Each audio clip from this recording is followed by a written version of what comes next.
फिर सुलग उठा बांग्लादेश। शेख हसीना के भाषण के बीच बांग्लादेश में हिंसा भड़की। हसीना के पिता के घर तोड़फोड़ और आगजनी। बांग्लादेश में आवामी लीग के प्रस्तावित देशव्यापी विरोध प्रदर्शन से पहले कई शहरों में बुधवार देर रात फिर हिंसा भड़क गई। प्रदर्शनकारियों ने पूर्व प्रधानमंत्री शेख हसीना के पिता और बांग्लादेश के संस्थापक शेख मुजीबुर रहमान बंगबंधु के ढाका स्थित धनमंडी 32 आवास पर धावा बोला और तोड़फोड़ की।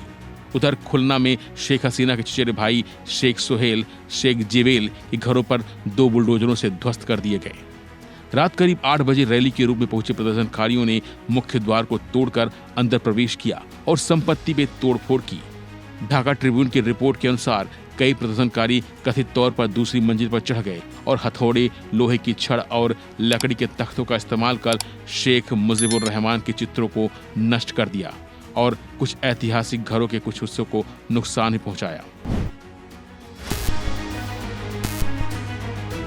यह तोड़फोड़ उस समय हुई जब उनकी बेटी और अपदस्थ प्रधानमंत्री शेख हसीना ऑनलाइन लोगों को संबोधित कर रही थी।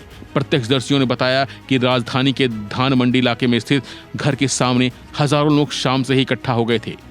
वैसे इस घर को पहले एक संग्रहालय के रूप में बदल दिया गया था, लेकिन उपद्रवियों ने इसमें बहुत ज्यादा तोड़फोड़ कर दी है। दरअसल सोशल मीडिया पर बुलडोजर जुलूस का आह्वान किया गया था क्योंकि हसीना स्थानीय समय अनुसार रात 9 बजे अपना संबोधन देने वाली थी। हसीना का संबोधन अवामी लीग की अब भंग हो चुकी छात्र शाखा छात्र लीग द्वारा आयोजित किया गया था। पूर्व प्रधानमंत्री ने अपने संबोधन में देशवासियों से वर्तमान शासन के खिलाफ संगठित प्रतिरोध करने का आह्वान किया।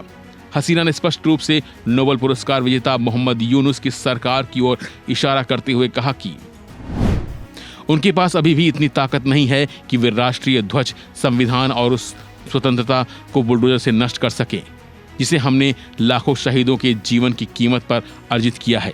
उन्होंने कहा कि वे इमारत को ध्वस्त कर सकते हैं लेकिन इतिहास को नहीं। लेकिन उन्हें यह भी याद रखना चाहिए कि इतिहास अपना बदला लेता है। घटना के समय प्रदर्शनकारी शेख मुजीबुर रहमान के घर का मेन गेट तोड़कर अंदर घुस गए। इस दौरान वो फांसी दो शेख हसीना को फांसी दो की मांग करते रहे। प्रदर्शनकारियों का कहना था कि मुजीबुर रहमान का घर फांसीवादियों का गढ़ है, इससे छुटकारा पाना जरूरी है। बांग्लादेश में 5 अगस्त 2024 से शुरू हुई हिंसा की आग रुकने का नाम नहीं ले रही है। समय समय पर यहाँ कभी हिंदुओं के साथ तो कभी यहाँ रहने वाले लोगों के साथ अत्याचार होता रहता है, लेकिन यूनिस सरकार सिर्फ इस पर सफाई देती रहती है और अब एक बार फिर बांग्लादेश में हिंसा की आग भड़क चुकी है। फिलहाल के लिए बस इतना ही। बाकी अपडेट के लिए बने रहिए वन इंडिया हिंदी के साथ।